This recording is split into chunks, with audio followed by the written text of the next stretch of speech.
High School South. And I'm Ryan Carlin, and I'm the choir director at Council Rock High School North, the other side of the district, a former student of Corey Axler. Yes, so it's doubly awesome to have him as a colleague, and also have him as my former student. So the process has been an amazing experience, and I'm so glad that you all came here tonight to be part of this. Um, we're going to be covering a lot of things, and we're going to talk about things generally. Some of you, this may be your first experience to the whole concept of virtual ensembles. Others may have some experience in it, and I will tell you right now that Ryan and I are certainly not the gurus and the experts on this. Like everyone else, we have been basically just trying to figure it out on our own, jumping in with feet first and just trying to figure out how we're going to handle this. I'm sure Ryan, you want to add to that? Yeah, and just as a link will be sent out after the webinar to the actual webinar, we're going to have a document that we'll be sharing our screen throughout this, but there's a document that's got kind of bullet point lists of this and recommendations for software and some YouTube links throughout as well that are all in that document that'll be sent out with the webinar. But just to kind of get the ball rolling about these virtual ensembles and talking about it, in the document, and then when I'm talking about it, I'm going to be doing this a lot when I say ensemble, because it's really not that. And it's by no means is this a replacement for an actual ensemble. It is not ensemble singing or playing, but it really just kind of helps to fill that void that we're all feeling right now of some sort of collective music making. So take that word ensemble with a grain of salt as we're moving through all this. Yeah. And to add to that, that this is definitely not for all music educators, and that's totally fine. The fact of the matter is, where Ryan and I are in our lives, kind of on polar opposites. I've got two older kids. My one daughter.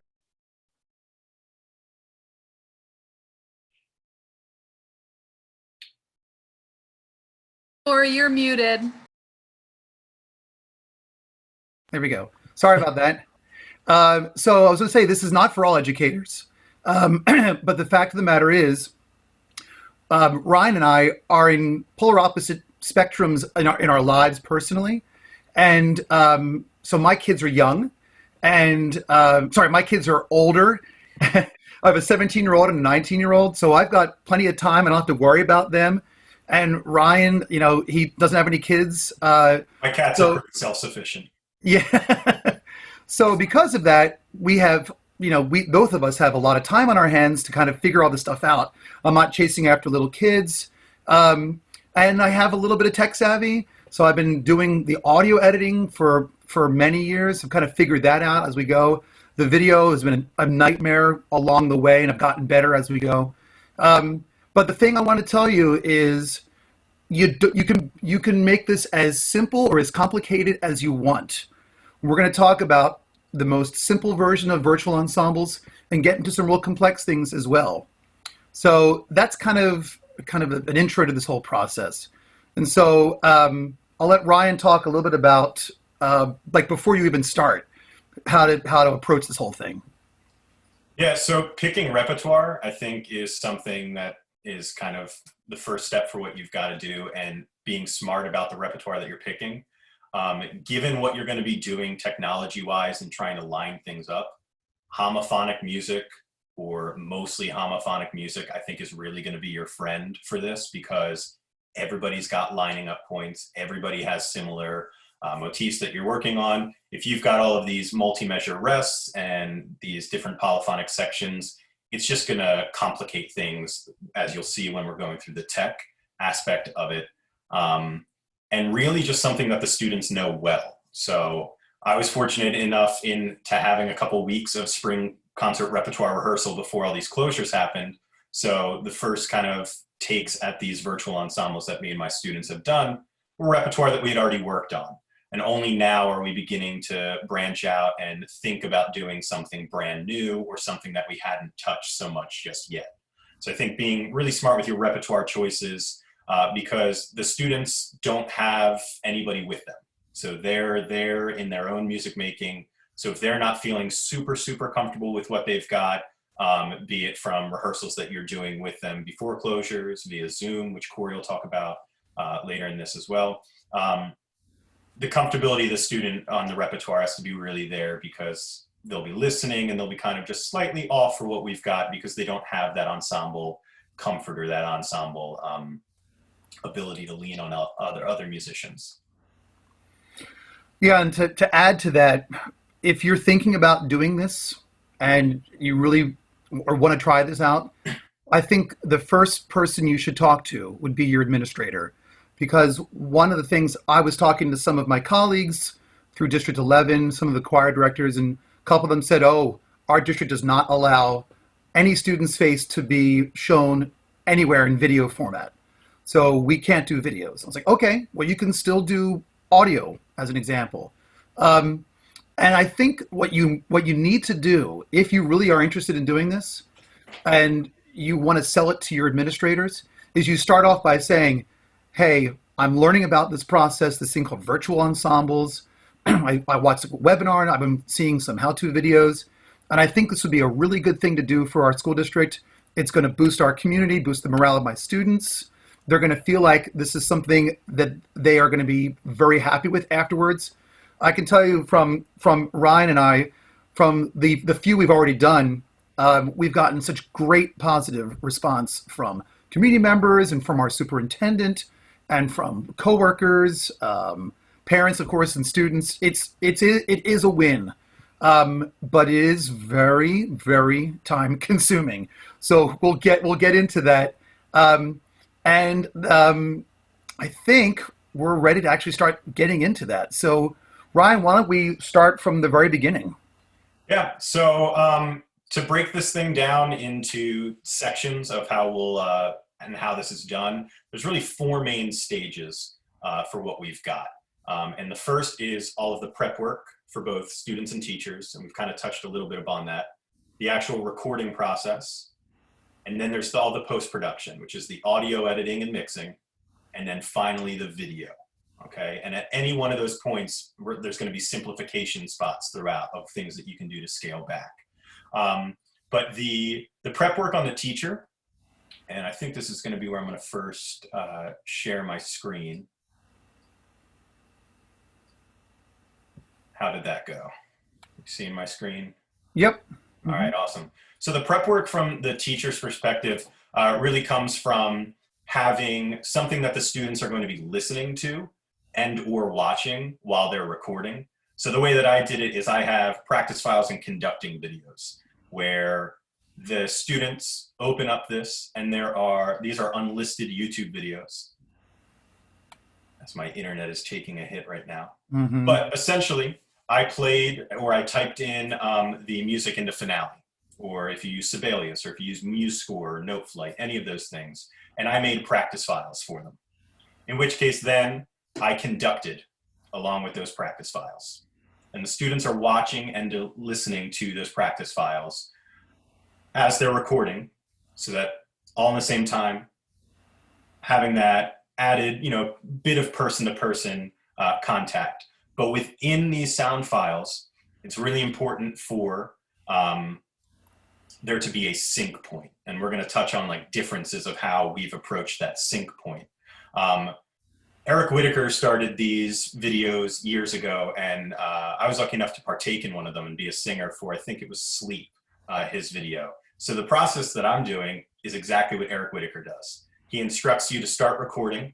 There's instructions, and there's spoken instructions in the video that tell you to have your headphones unplugged, to wait for, in his case, there was a loud beep. In my case, I recorded myself clapping. And that's all in the video, and it happens at the same point in all of the different voice parts videos. After that clap is there, the students are instructed to plug in their headphones so that only their voice is being recorded. And then the piece goes off from there.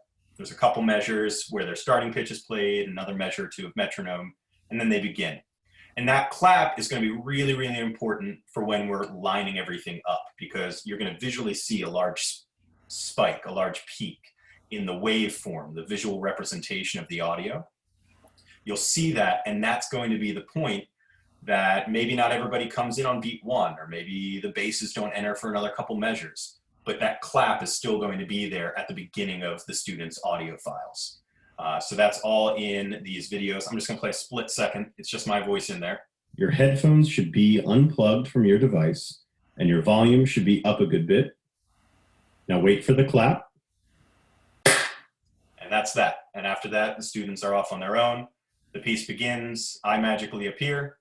But this was a lot of prep work. And it's all, the more prep work you do, the more succinct and clear you have the instructions. So Ryan, can we pause this for Ryan? Pause for a minute. I'm going to show you what I do, which is similar but different in that prep process. So I'm going to share my screen as well, and give me a minute here. Hopefully you guys can see that. So I take it a little bit slightly, well, pretty much the same, except one thing different. I do a lot of my own arrangements, so I literally put the finale file on the screen for them to see. I'm in the bottom right-hand corner of the screen, giving them instructions and conducting. So I'll kind of give you a little bit of a taste of that real quick, so you can see what I mean by that. Okay, soprano ones, keep it light, as little vibrato as possible. Make it almost sound a little bit creepy on the held out notes. Careful of the rhythms. Listen to me. Just for the inflections, not for the pitches. Here we go. You hear the pitches, and my difference is they do the clap.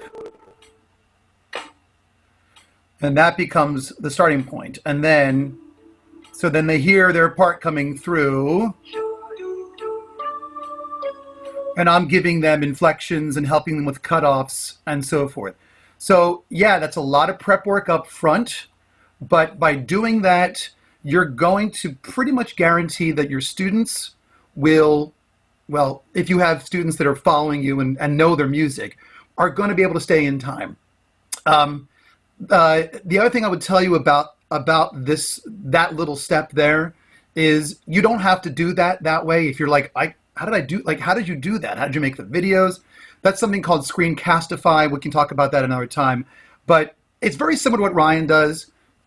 Still, there's a conductor that's helping them out. There's that clap point, which will help you when you put all the parts together when you go into the recording process.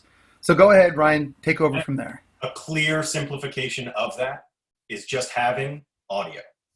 Instead of creating the videos with the conductor, since there is a metronome, I was conducting along with a metronome. Corey was conducting along with MIDI file playing. It's not like we were necessarily controlling anything with our hands. It's just an added help. So the easiest way to simplify from there is just doing an audio recording. If you're doing something with an accompaniment and you're the accompanist, just playing the accompaniment with those instructions at the beginning of the file is enough. So that's another way that can be simplified if making those videos is just an added time, but with those instructions still. You want to pause for a minute, Ryan? Do we have any questions so far about anything at this point? Just making sure that no one. The first step. Yeah. Good. Just out of curiosity, is there anybody here who has attempted to do some kind of virtual project yet? You can like raise your hands if you've done something like that. Yes. Yeah. Okay. Mark. Good. Couple. Chelsea. Good. Judith. Excellent. Good. Chris. Thank you. So I'm glad to see that a lot of you haven't yet. Which is why you obviously want to be here for this process. So what we're going to do now is we're going to have Ryan talk a little bit about some of the softwares that are available, and we're going to go into some of the details about those at this point. You want to talk about the recording real quick? Sorry, 1 second. Which part of the recording? Sorry. Just the steps to a successful recording. But I can do it right now too. Yeah, you can say that's fine. So the second step, little less involved because it's just mainly on the students, the actual recording part of it. And we both have given reminders to students via Remind or via Canvas or whatever you use, Google Classroom or just email. But you want to give them a couple hints for what they're doing with their recordings. You want to be in a quiet space, obviously, but you also want to think about the reverberance of it. So a lot of the kids, the first time I did this, ran to the bathroom because you sing in the shower, you sing in the bathroom, it's reverberant, it sounds great. But for what this is doing, that's actually not necessarily what you want. A carpeted room with like high ceiling or low ceilings or something is great, because you want something that's dry. The more natural reverb that's going on there, it just makes things kind of muddy when you add 90 of those in, or however many students you might have. So giving them tips to maybe avoid bathrooms or foyers or kitchens with hard tile. Yep. And smartphones are your friend. The microphone capability and the video capability on most smartphones, even a couple models back from what the most up-to-date is, are really, really fantastic. It's cool to see students, like I've got stuff on my desk. Some students are sitting there plugging in nicer microphones, or some have like USB gaming microphones, like people I'm seeing some with some of the headsets right now. That's great. But just a basic smartphone, which not to generalize, is something that is available at least maybe to a parent, if maybe not some of our younger students or some of our students without cell phones. But the smartphones are really a great way to be making these recordings. Yeah, and to kind of add to that, one of the things that Ryan and I talked about is we wanted to make sure that you guys understood that we're not trying to break the banks of the students and of us either. So most students have a smartphone, and both Ryan and I have found through this process that the recording quality is actually really pretty good. We've had a couple students who think that they're super tech savvy, and they'll end up sending us recordings. Oh yeah, I've got this mic and I've got this set up, and they send us the files and they're terrible because they don't know what they're doing. They may have good gear, but they don't know what they're doing with them. So to take that out of the equation, just go, you know what? Just take your smartphone, put it about a foot and a half away, and give it a try. And if you're not sure how it sounds, try a little bit of it. Send me the recording, and we'll listen to it, and I can give you some suggestions. Like, you know what? Your room is too reverberant. Can you kind of smaller room? Can you move it a little further away or move it a little closer? Because every kid's going to be different. Also, it's just like you're in an ensemble setting. Some players play louder or sing louder than others, and so you have to make adjustments for each of those kids. Go ahead. I'm sorry. Me? Yeah. Oh wait, we do have a question. Cool. So let me field that one. The question is there difficulty with editing when students all use different devices? So this is where it really depends on how anal you want to be with this process. I was putting together a very large choir project of about 100 singers. And I was like, I'm not going to worry about that. I'm going to put them all in. They're all going to be part of it. I'll make the best out of it to get it sounding like a decent product. But for my small ensemble of like 26 singers, yeah, I'm going in and I'm editing each individual track to make sure that they sound very similar. And that, you may have one that's like, and the other that sounds really clear. When you combine those, they sound awful. So you either have to go back and say, can you record that again in a different setting or different device? Or you have to sit there, and if you're tech savvy enough, edit it to get it to sound pretty decent. There was another question here Chelsea had. Why do you wait for the students to plug in? So that actually kind of goes nicely into the next step of the process. So Chelsea, I'm going to get to your question in just 1 second, like as we're getting into this audio editing, because it'll be a little bit clearer to show you. So once the students have done their recordings and the different devices, and there's different file types and all those different things, now you're getting into the software component of the audio editing.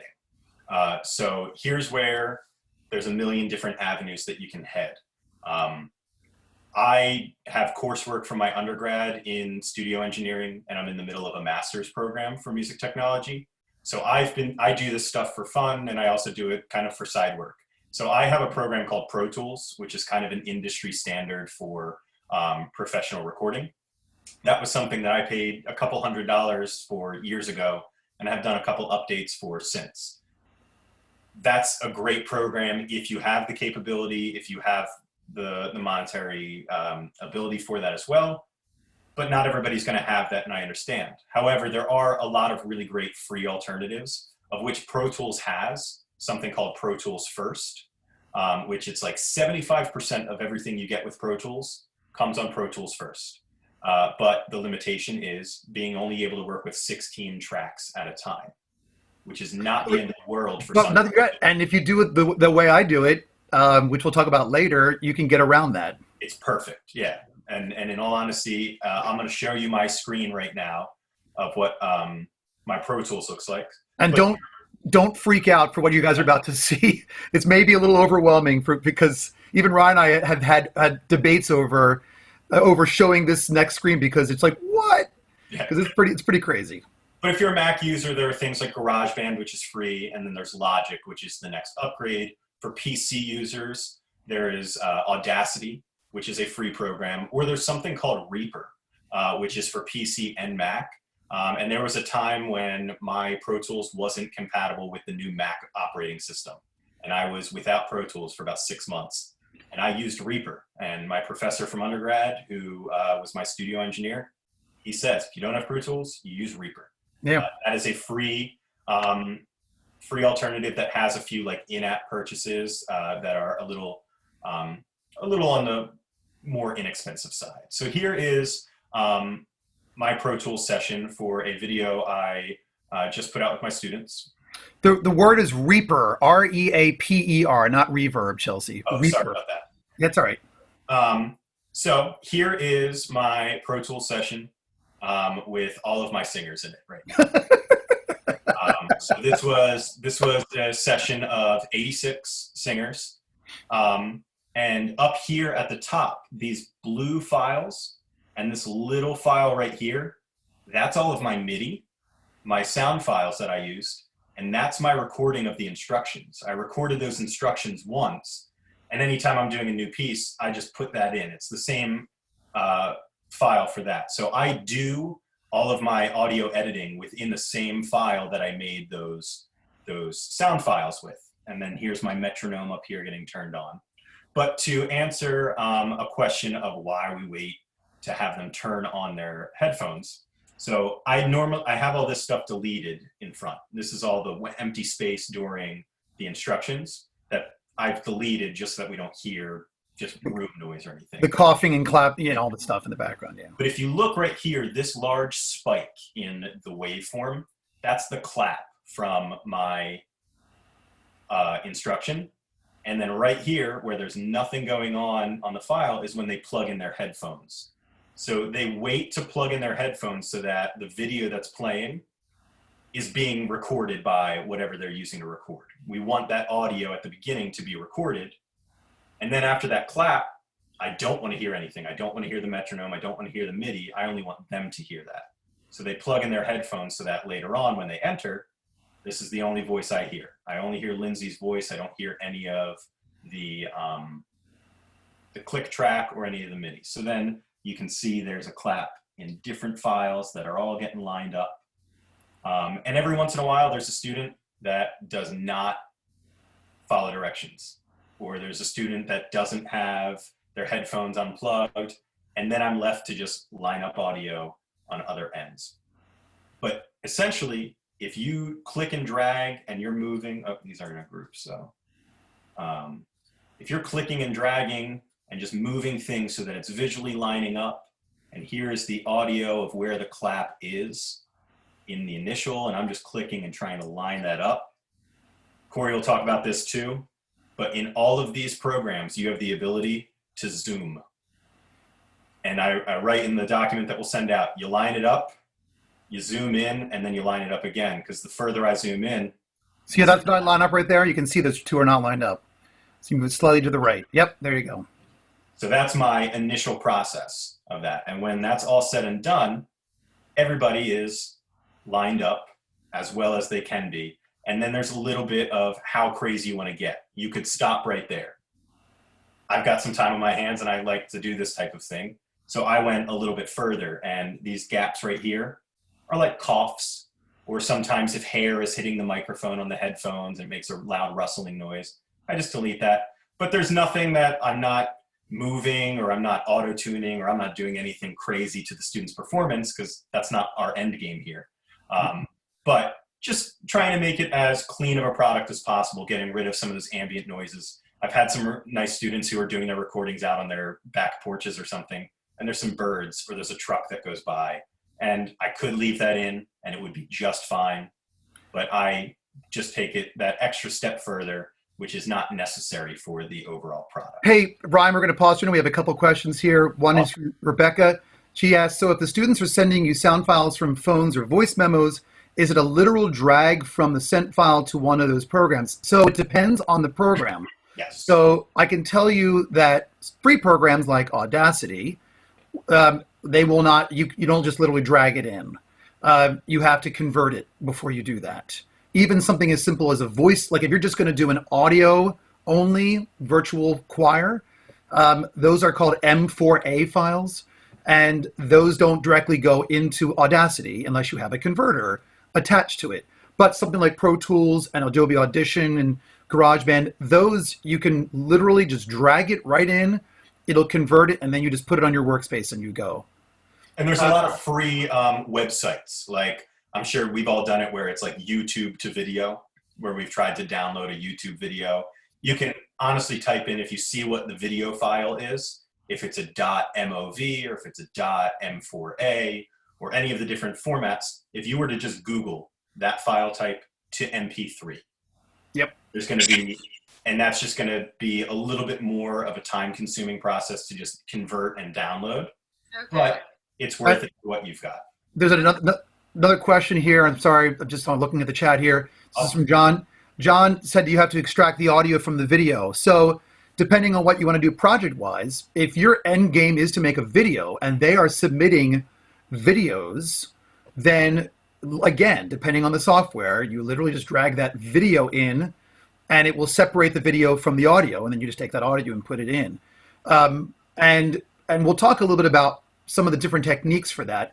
I think most of the virtual choirs that you will see on YouTube or even on TV, the ones you've been seeing even on Jimmy Fallon and stuff like that, those typically are videos are sent to someone, they are converted, someone takes all that audio, engineers it, edits it, makes it sound really clean, blended, balanced, all that kind of stuff, and then takes the videos that were extracted and removes the audio from the original video files, puts them into a space, and then adds the audio. We're going to talk a little more about that in a bit.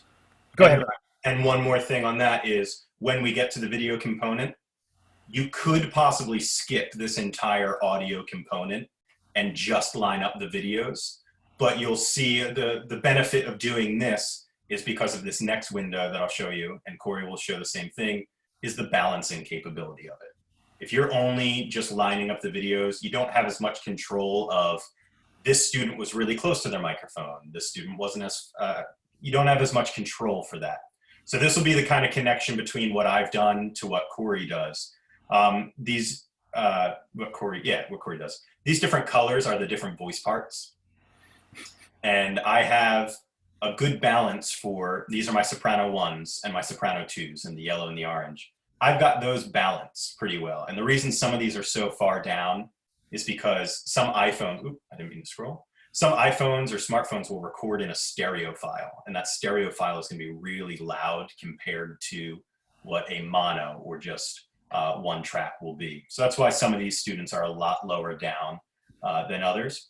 But I'm balancing them as a section, and I'll even do, when I'm working with this, because it is visually a lot to see, I can hide the tracks. But then once I have a good balance within each voice part, I have these other tracks over here that I can control this one fader, and that will balance that entire section as one. So that kind of segues into a big difference in how I do everything in one file like this to how Corey does things in Adobe Premiere for what he's got. So let me take away sharing, and then Corey, if you want to go, and I can kind of watch the questions. So what you're looking at, this is called Adobe Audition. I'm an Adobe user, which it's just what I know. I just happen to know better than others.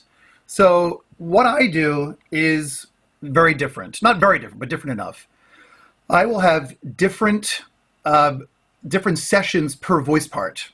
So I will literally put all the sopranos into Adobe Audition, get them all set, get them all done, make a final product of the soprano ones. Save that, done. Open up a new project, call it Soprano 2s, go through all of those, done, put it away. and so forth and so on, altos and so forth. So that my end product is what you're looking at here. This is after all is said and done. I have my soprano ones, soprano twos, altos, tenors, and so forth and so on. It is kind of funny. This one kid named Logan, he came late to the party, and after I had finished everything, I'm like, I'm not going to go back and do it. So I just kind of added him into the mix.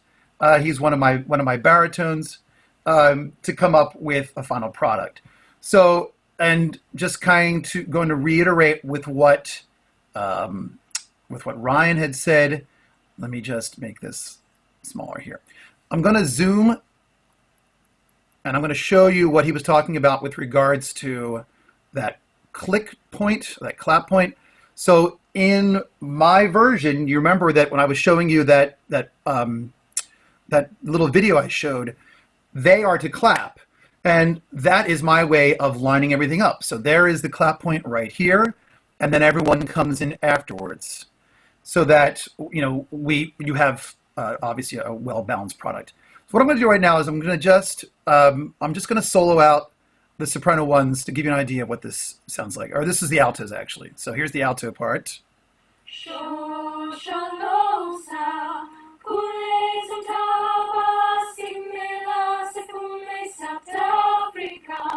And that is without any editing, as far as adding reverb or adding doing with EQ. These are the raw tracks to everything, and that's about 20.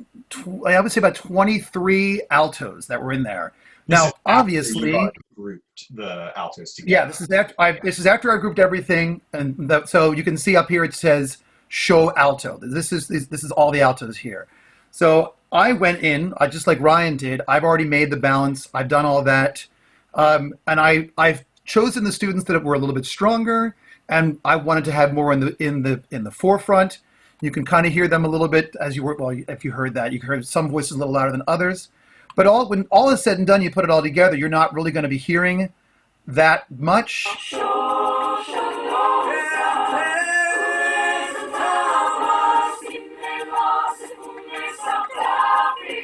And so that's about 93 singers or so. So, and as Ryan and I have said many times in this process, yes, they're all involved. Are some of them way down in the mix? Yes, absolutely. Because, you have some singers who you really want to make sure they're not too loud in this whole process. But yes, Shosholosa, Jeffrey Ames, that was the piece if you're wondering, yeah. And that's a great piece to do for these because it's real steady tempo, it's very repetitive, it's got a good beat behind it, they can kind of click and lock right in. So that was a really good choice for one of our first virtual choir experiences for my large group to do. But ultimately, it's the same result that Ryan did. It's whatever software you're comfortable learning or knowing to get you through this process. Now, for a lot of you, since many of you have not done this, yeah, there's going to be a learning curve. You're going to have to decide on what software you want to use. Ryan mentioned Audacity. I don't have that up right now. Audacity is free, and I know a couple people in this webinar have used it, and it's easily done. I see there's a chat. There's a question here. Yeah, there's two questions I was going to come back to. One, the most recent one, to get your MIDI practice tracks in, are you just using Finale? And yeah, so I typed into Finale. There was one song I did where I played them just because I thought it would be a little bit quicker for it. And then you can export as a MIDI file. You can just save a Finale or a Sibelius as a MIDI file, and you can import that in. And Reason would be fine for that. I think Reason is a little bit more like synth-based, Scott, wherever you're at. But it does. And if you're not a Finale user, if you've used something like Mixcraft or something where you can play it in and quantize it and make sequences, or even if you did it on a Clavinova and you saved it onto USB, whatever you have at home, so long as it's a steady tempo and you're able to manipulate the parts individually to give to your students, it really doesn't matter. And one more question from Katie. Internet speed is a major concern. Would it be better for students to record into something like Soundtrap? So Soundtrap, I believe that's like a web-based version of these softwares as well. It could work for you better that way as well. So for internet speed, these recordings can be done offline as well. If the students are listening to a file that doesn't necessarily have to be streamed, the sound file that they're listening could be emailed out and they could be recording offline. And then the internet speed is mainly just for the upload and download of the file, not for the actual streaming of it. Mark, you had a great question about what if someone hangs on too long onto a note. I cut them off. I literally will go into the file and just go bloop and just delete it, because you'll never even know by the end of the product. You will know if someone hangs on and everyone else is cut off. So I've gone in and I'm going, oh, someone's hung on there. There's one person who just didn't realize, even though given the freaking cutoffs, that they're just hanging on through. Just get rid of it. Just clip it off and be done with it. So in a smaller ensemble, it would be a little bit more obvious. But if you're doing something that's accompanied, that could be something to help with that. But another thing that all of these DAWs will do, digital audio workstation, these programs will do is they'll have fade options. So when you cut a sound, if you're going to cut something, if there's like a short key to do so, if you're going to drag it over, it's a good idea to put a small fade on the end of that. And I know in GarageBand, there's a short key that's either like Command F in Pro Tools. There's all these different things. So that can kind of help with easing some of the nuance of, rather than a split cut to silence, a small fade at the end of the note, like we would like our singers to do, a nice taper into a cutoff, as opposed to just kind of choking the sound. That can kind of help with that. Ryan, just for sake of time, we're about 20 minutes before 8 o'clock. We don't, Terry, do we have to stop at 8 if we go overtime, or are we? No. You can totally go on. If people need to leave, they can leave. Okay. I also see that Mark Dolan raised his virtual hand too. I don't know if he meant to do that, but Mark, do you have a question too? Yeah, well, we have time for video. Hand, and then I typed it out. Sorry. You're good. Well, in any way, we're kind of at the point where audio is kind of done on either side of us. So whether you're doing it in one large session like I've done, or if you're doing it in smaller sessions, like doing all your sopranos and then getting that one file like Corey was doing, both great ways, both doing the same way of balancing by section, but just in different formats. Because when I purchased my computer, I purchased it with recording in mind. So I have high RAM, and RAM and processing power are going to be the things that you're going to be worried about with this. How much memory your computer can have right then and there. But doing it on that smaller scale, a laptop could handle this. Yep. If you have a Chromebook, that's where you're going to be a little bit stuck, because you do need something that has like an onboard processor. But I guess we're kind of headed into way of video. And in the way that Corey does smaller sessions for his audio, that's the way I do it with video. So video is very much was never something that I was focused on. I got a program called Final Cut Pro in an Apple bundle. So I'm a Mac user and I needed Logic, which is another audio program. I needed that for a grad class. And there is an Apple bundles for education. So if anybody is a Mac user, there's an Apple bundle for education. It's $199, but it has Logic, which is a great professional level version of GarageBand.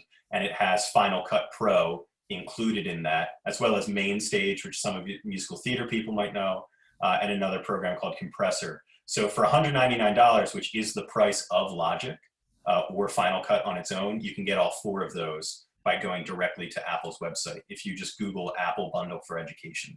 I'm not paid by Apple, I just said that. But it's there for it. I'm also slightly stalling while Final Cut opens so that I can show you this. But here's where I got a little overwhelmed with this process, was the video side of things. And I've done, and Corey has done as well, I've done each of my videos, I've done 4 now, I've done each one slightly different. The first one that I did was just a test to see if the students would be interested. It was really short, it was our school's alma mater, and I actually did the video editing of that on iMovie, which is a free program. So it can be done, and I'll show you that as well. But as I got more into Final Cut Pro, I do things in smaller sessions like Corey. So I do 16 videos at a time, which is what I've found that my computer is able to handle without getting to its melting point. So if I share my screen with you now.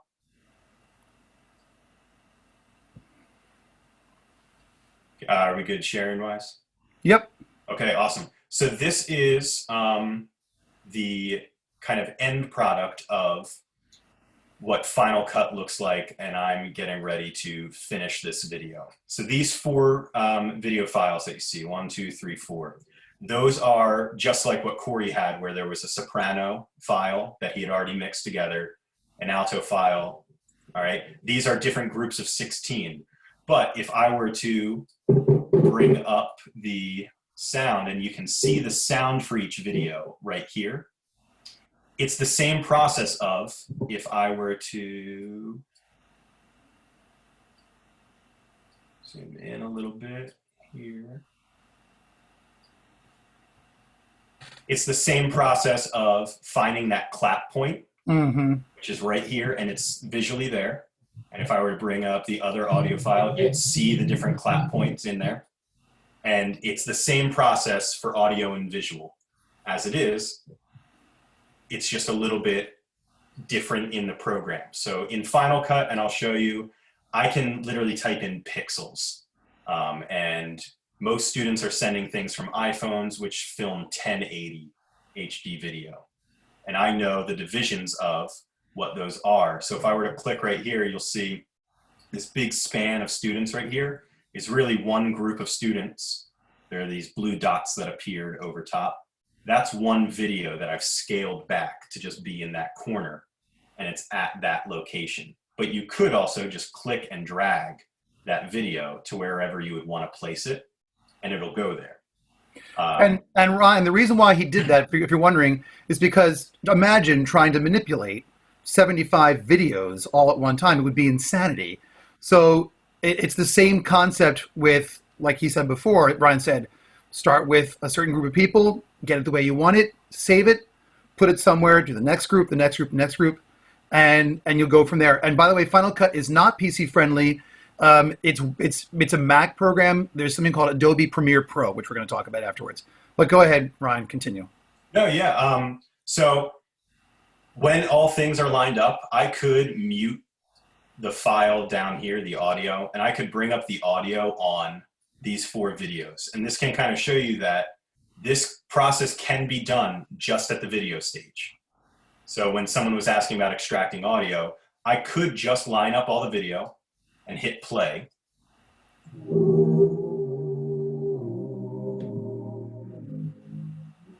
And that's just the audio from the video files playing.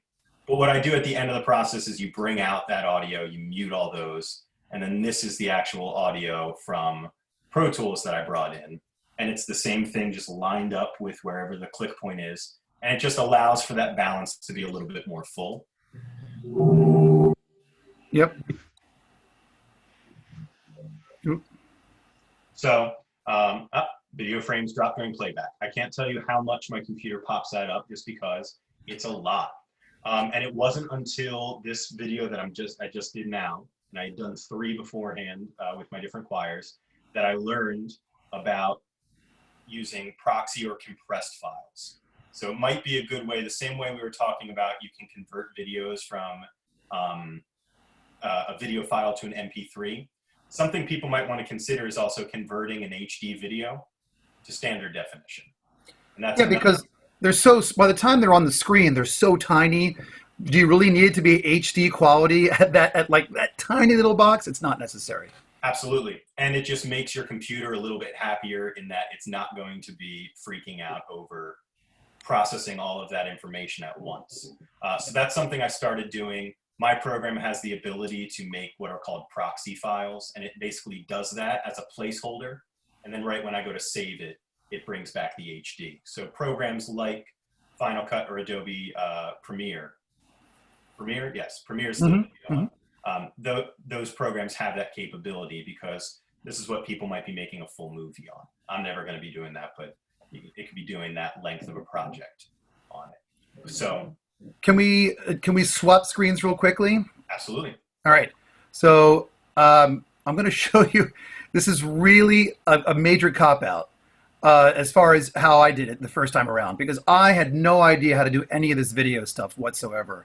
So what you're seeing once this opens up full screen, you think that, oh, okay, it's the same scenario, everyone's singing. No, this is literally it's a picture of everyone pretending to be singing, or just a screen cap of them singing, and then the only thing moving is in the middle. So I'll just kind of give you an idea. At the end of the road. And this was the first one I did because I had no idea. Well, all the stuff that Ryan just showed, I couldn't do any of that stuff. And that was, this was my first attempt. This was last month when we first went into quarantine. And surprisingly, I was talking to people about it afterwards, and they said I didn't even notice that they weren't even moving, because your focus and attention was on the soloist, not on everyone else. So I was like, oh, cool, okay. So that was my first test. And then, again, I was like, I can't do the video thing. I can't do the video thing. So then I started getting a little more clever. I was like, all right, let's try this. So I made an audio session with my students, my select group. And then I set up mini Zoom sessions, 6 each. And I said to them, I'm going to play the song that you've already recorded. I want you to lip sync to it. And I'll show you that right now. So you'll see what that looks like, which is bizarre because, let me get out of this. Because when you realize come on. Okay. What you realize is that if you try to listen to it while they were doing that, it's all off. It's completely off. So you have to be a little clever with that process. Let me just get that to you real quick. Sorry about this, folks. All right. And as soon as I kind of share this with you, and you go, oh, now I understand.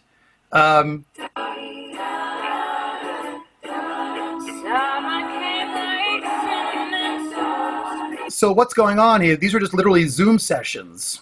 And if those of you who use Zoom enough will realize, the person who's the host is always put at the very top.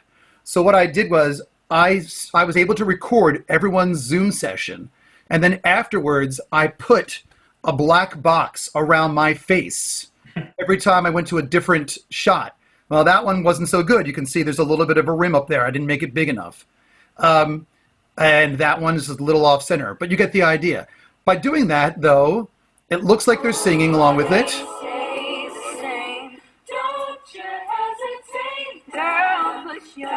And it works enough for me. Now, thank God for my daughter, because my daughter, who's a 19-year-old kid who knows how to do video stuff, she's like, Dad, it'd be really cool if you did something like this. And, like we started adding all kinds of stuff at the very end. I was like, well, all right, great. Let's just do it at the very end. I mean, I can't do that kind of stuff. She took over for me to do that. But that was done relatively with little issue, because it was a situation where I wasn't focusing so much on the video as more of the audio.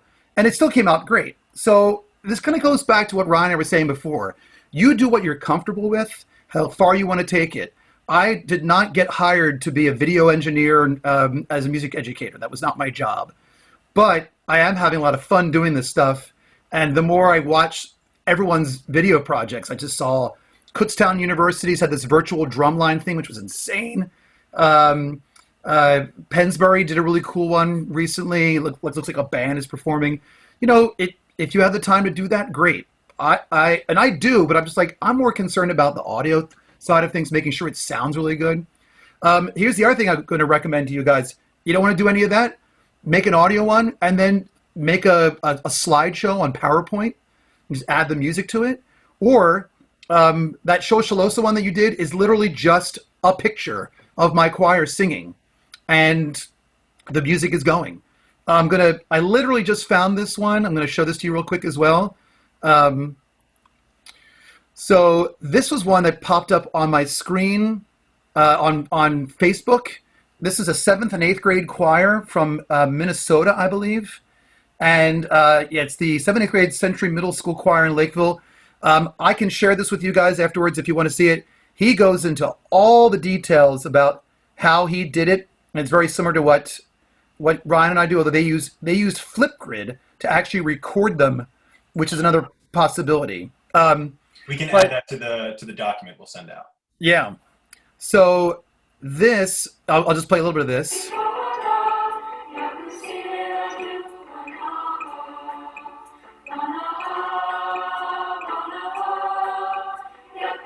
The cool thing about this one is he talks about in the video, it's a seventh grader playing piano. So, which is pretty amazing. Obviously, a really good seventh grader. And he had to work out getting the click track and getting her to play right in time so everything would line up. And then he added MIDI percussion afterwards. But I forget how many singers he said. It's well, obviously the size of that group. So, and it's really impressive. And they sing in harmony later on. So even your seventh and eighth graders can be part of this and come up with something really impressive. And again, no video involved in that, just a still image, which you can do in any program and just add the audio to it. And another thing, like Corey, you were saying, you palled with your daughter, and she came in to help, especially for secondary education teachers. Like if you're teaching middle schoolers or high schoolers, they might be a great resource to kind of help pass this off. Like you could facilitate. I have friends in the Great Valley School District that just sent me a video that their choir put together. That was put together by an incredible senior, and it was student run. Central Bucks had a video come out as well. It was students put together. So if as an educator you're feeling like it's something that you don't have the time for, which is understandable beyond belief, or B, don't necessarily have the means to do, whether computer skills or just the physical machine itself, there could be students that could do it, and then it's even that much more special when it's something that the students are creating and cultivating, and you're just another part of that collaboration process. So with that in mind, there are still a few other, there's maybe like one other thing to kind of bring up that could kind of take a little bit of this off your shoulders is the iOS and Google Play app called Acapella, frustratingly spelled wrong. The app Acapella is a free app that allows users to create tiled videos. And this is something that I've done for years just for fun. I used to do them when I was teaching in Philadelphia for my students. They would give me a prep period challenge. And by the end of the week, I had one of these videos made from just what I would find time to do during the school day. But the app has a collaboration aspect to it as well. It's a free app, but the pro version of it is a subscription that I believe is $24.99 for a year. And that app allows you to record a part in like a tile of 9 videos. And then I could send a link and I could record a part and I could send a link to Corey just in a text message. And then he would be able to load that link directly into his version of the app. And then you can kind of chain along. And that app does all the lining up for you. It does all of the containing of the files for you. And even in updates that it's had in the past couple of years, I think I first got this in like 2016, there's now EQ and compression and reverb and all these awesome tools in the app itself. And just kind of to show I did one of these to show my students as well. And this is me just playing in this. Just 4 tracks of myself that the students were able to do, and they've sent me versions that they've done. I have a student who says that he wants me to sing on something that he's doing. And it's another way of kind of collaborating with students and having students do this on their own. And then there are ways that if you're going to do this, you could maybe pass it off and say, hey, you 9 students, if your students have the means to be able to have access to this app, you could then have 9 students create one of these and a different group of 9 students. And then you can start creating that, and it just kind of lightens the load. And I'm trying to experiment with one of those right now just to see how possible that might be to share with other educators of using that app as a tool to kind of really reduce what's going on. It's a little expensive. But what did Betty say? Is it $48 a year? Up. Oh, sorry. Yeah. Um, and I don't know if it's available for Android, Lisa. I'm not quite sure. I'm assuming. Unfortunately, it's just Google phones and iOS devices. So Yeah, you can have it on iPads or iPhones. yeah, and unfortunately, if the kids want to collaborate, they'd have to pay. Because if you get the free version, you're limited to like 30 seconds of recording or a minute or something like that, and there's no collaboration. So, it's just another option just even something to post to the students for them to just mess with on their own if you want to give them some aspect of virtual singing or virtual playing. I'm doing these with friends with instruments and such just to kind of pass the time as well. So it's just something else that you can have there. oh, Betty, I didn't realize you can collaborate for free for 30 seconds. Okay, I didn't realize that. Okay, Oh, thank you. well, that's an I update to it. Maybe didn't realize that's that. something Good. through all this. Hey, but 30 seconds can be powerful enough for what it is. Even if it's just the hook of a song, if it's just the refrain, whatever it might be, those 30 seconds can still be powerful for what your students might be able to pull together and what you might do with them. Oh, up to 9 parts. Cool, Betty. Thank you. Very cool. Um, we're pretty much coming to the end of this whole thing. So now will be the time if you have some questions for us to ask. We are here to help you, and we'll do our best to answer them. There's other stuff we can go into. There's Screencastify and using Zoom for your rehearsals and breakout rooms and all that stuff, which we don't have to get into right now. But I will tell you, and Ryan is going to be sending you guys a bunch of links at the end of all of this, that the process is a whole process from beginning to end. With even the rehearsals are virtual, and I get them in, and we get in small groups, and I can create breakout rooms for voice parts and go into those rooms and work with them. So it is, and it's really cool. It's very challenging because it's a very different experience. But yeah, if there's nothing else going on, you talk to your kids, and the three things they're going to say is, one, they're overburdened with way too much work right now because all the teachers are like just slamming them with work. Two, they're bored. Which, how can they be bored if they're slammed with work? I guess because they're not doing anything else, if they're just doing work, so they're bored. And three, they're scared. So so providing them something like this is a positive thing. If you have kids that have anxiety issues and they're stressed out over this, they don't need to participate. I would maybe suggest don't make it a mandatory experience. Start with to say, hey, you interested in trying this? Give this a try and see what happens. Yeah, I have a couple different levels of participation. I allow students to record, and if they want to just send an audio or like put the phone face down so it's a black screen. Some students are really okay with just having their voice included in it. And then some students just, because they didn't sign up to be in a choir to sing by themselves. They signed up to be in a choir or a band to play and make music with other people. So that's where it comes back to that ensemble. I have students that they just record a little bit just for the participation aspect of whatever points have to be assigned to it for a grade, or I have alternative assignments. So like Corey's saying, I probably am hitting at about like 85% participation for this, which in any given day could be what we're used to seeing in a rehearsal, but it just shows itself very differently when everything's individualized like this, as opposed to in a large ensemble group. For the couple people in the questions asking about like links to some of the instructional videos, that's all included in the PDF that's going to be sent out with the Act 48 stuff. There's a link to, I made a Google site that has all of my stuff on there. So that link will be there, and the YouTube channels that we've been posting videos to are all linked there, that you'll have access to those unlisted videos as well. Yeah, and for those of you who don't know me, because a bunch of my friends here, colleagues are here as well, I've made a series of about 6 or 7 videos on distance learning, from real simple things to a little more complicated things, and I go into some of the stuff we did tonight in the webinar. So feel free to use them; they're free. And I go into things about doing rehearsals and Screencastify and all that kind of stuff. Sight Reading Factory, which I know many of you use as well, but that's extra stuff. But yeah, feel free to use it. Couple months. Yep.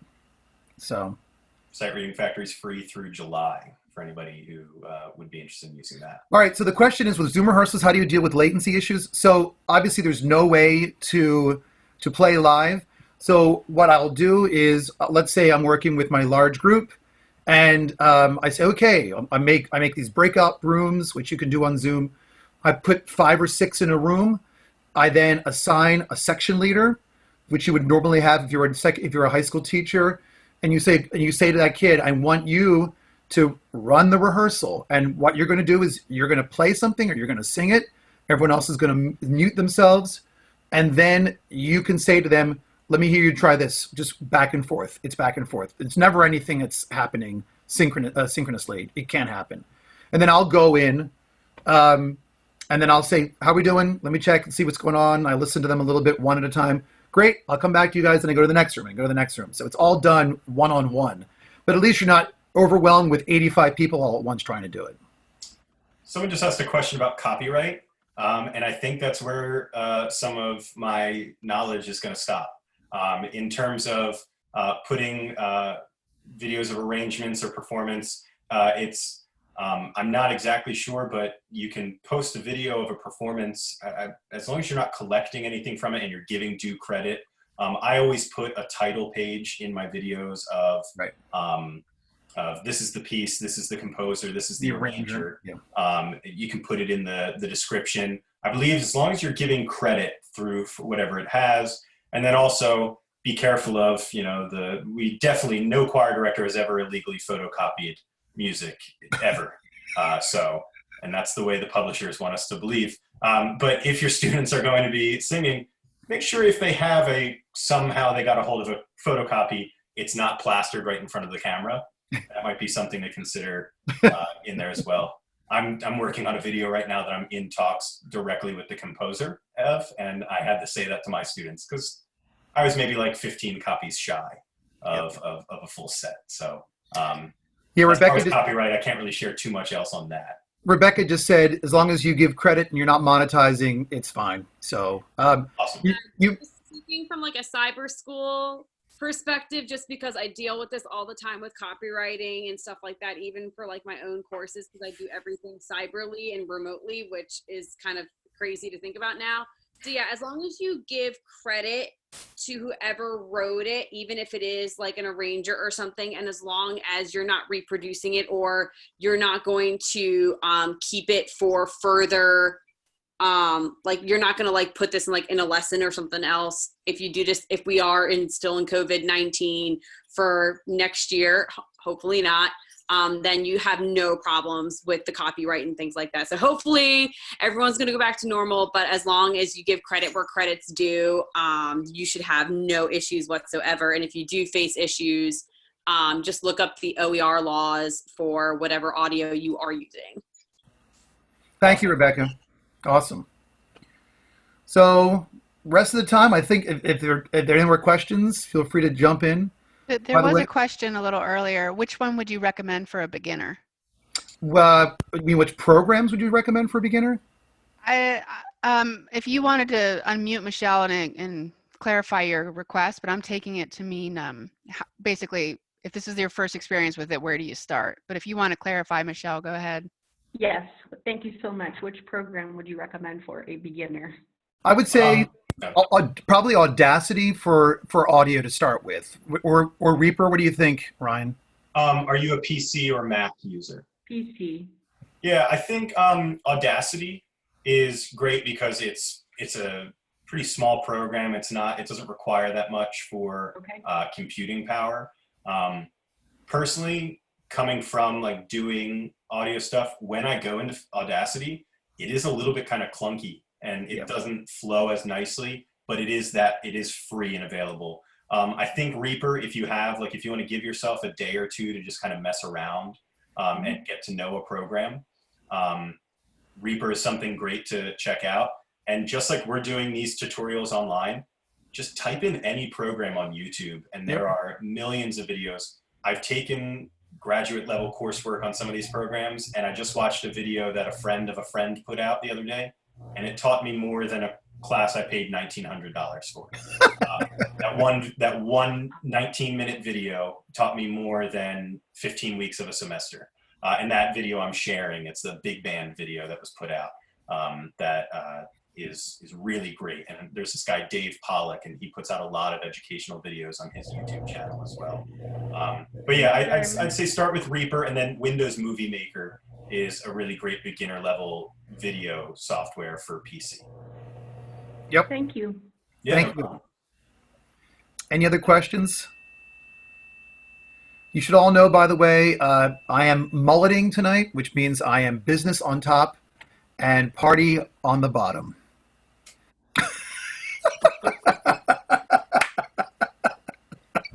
Don't know what that means. Oh, it's just sweatpants because I'm just like, because I can. Why not? What about for Mac users, it says? I think what is, just to bring it back from Corey's pants, but I think for Mac users, GarageBand and iMovie are great, and they come preloaded on anything. I'll show you just a screenshot of the first video that I did in this production was done on iMovie. Oh, this was the alma mater, right? Mm-hmm. Yeah. So this was done on iMovie. I had Final Cut. I didn't feel like getting right into it. I wanted to get this out pretty quickly just because students were feeling it. It's not as super clean. These bars, this is where having students all film horizontally helps. But this video was done all on iMovie. I did do the audio on Pro Tools as well, but the video was done on a free program.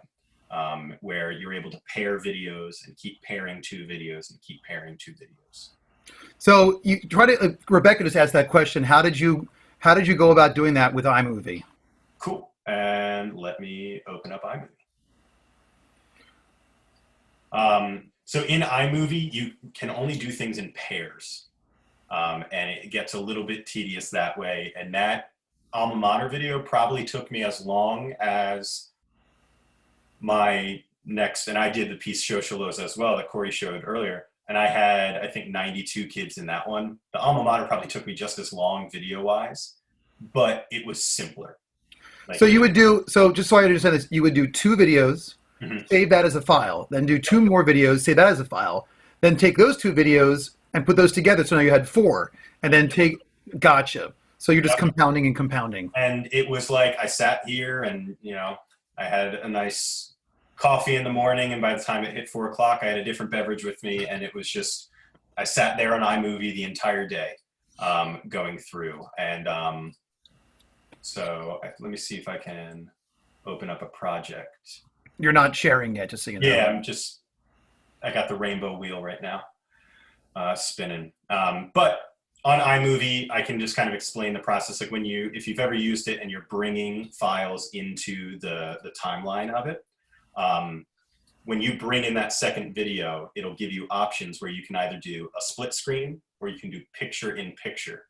And what I did is split screen, and it splits it in half for you. It lines the videos up. There's a little less control. Like if a kid's not perfectly centered, well, they might be part of their face might get cut off. But at that point, I said, it is what it is.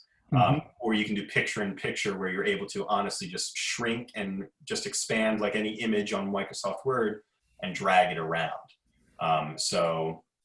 Okay, Ryan, when you're saying that you're using the split picture, is that when you press the icon? Because when I'm using it, just for my own videos, things like that, like, are you pressing that icon where it looks like the 2 frames are lined together? You know what I'm talking about? Yeah, let me, Okay. I'm trying to bring up a video. Awesome, here. So let me share my screen. So similarly to the video I showed in Final Cut, I'm at kind of the end stage process of it. So what I did is, this is just a random video on top that I just brought in. This is years old. But when you have a second video and you bring it in on top of another one, you'll have these options up here right here. You can either do what's called cutaway, which is whatever's on top you're going to see. So if my mouse is over here, you see a black screen with my kids, and then here's that old video. If I do split screen, it'll split those videos in half. And that's what I was doing. Or you can do that other option of picture in picture, where I'm able to sit here and just drag that to wherever I want and superimpose it over. So it's using a combination of those two. When I'm pairing the students, it is, I'm using cutaway, or I'm using the split screen, sorry. Then when I already have those pairs of two, then it's let's line up this group of two up here, and then I export it, and the rest is black. Then I picture in picture another one. Then I picture in picture another one. It takes time, but that's how you're able to get it done in a free program for So that. basically just play around with it for a little bit type thing. Yeah, and it was just kind of figuring out and just kind of doing some guesswork. And by the time I got to my last corner of the video, that one's a little bit smaller than the others because I wasn't perfect with lining it up exactly size-wise. But And speaking of tooling around with the software, you're all going to be doing that if you decide to go through this process. And my suggestion is see if you can contact, if your district allows it, see if you can contact some of your top students and have them submit some files to you, just so you can just tool around with it and see if you can figure it out, and see what you can create. And then once you get comfortable with it, then you can invite others and so forth. It's going to be a learning curve no matter what software you use. That's the way it is. It's just going to be that way. Or maybe you and your colleagues can take it for a test run. Yeah, absolutely. Yep. And I just put in my email address and Corey's email address into the chat window as well. I'm new to the district and I have a new format for my email, so you have to type my full name. But email either of us. I don't want to speak for you, Corey, but I'm happy to. I don't have much going on over these next couple weeks, so feel free to shoot me an email if you have a question, and I'd be more than happy to kind of sit in a smaller setting like this if you have questions, either via Zoom, via telephone, or via email, whatever you've got. Yep. Yeah, thank you so much for joining, and hopefully this helped out. If it overwhelmed you, I apologize, but that's the way it goes because that was me 4 weeks ago. I was very overwhelmed then. Now I've just had time to cope with this process. Thank you, everyone. If any other questions, we're here. Like Ryan said, you can email us. And once this ends and you get all the paperwork, you're going to see all the links, like Ryan said, to all of the stuff we've done. And so thank you again. This was a lot of fun. And thank you, PMEA, for allowing us to do this webinar tonight. This was a lot of fun for us as well. Thank you guys for sharing. And to everyone on the call, I'll send out a follow-up email in the next day or two. It'll have the link to the recording, whatever handout you guys have for us. And the link to the 48 surveys, the most important part. So very good. All right, thank you guys. Thank you, Corey. Have a great evening, everyone. Be well, everyone. Take care. Take care. Thank you. Good night.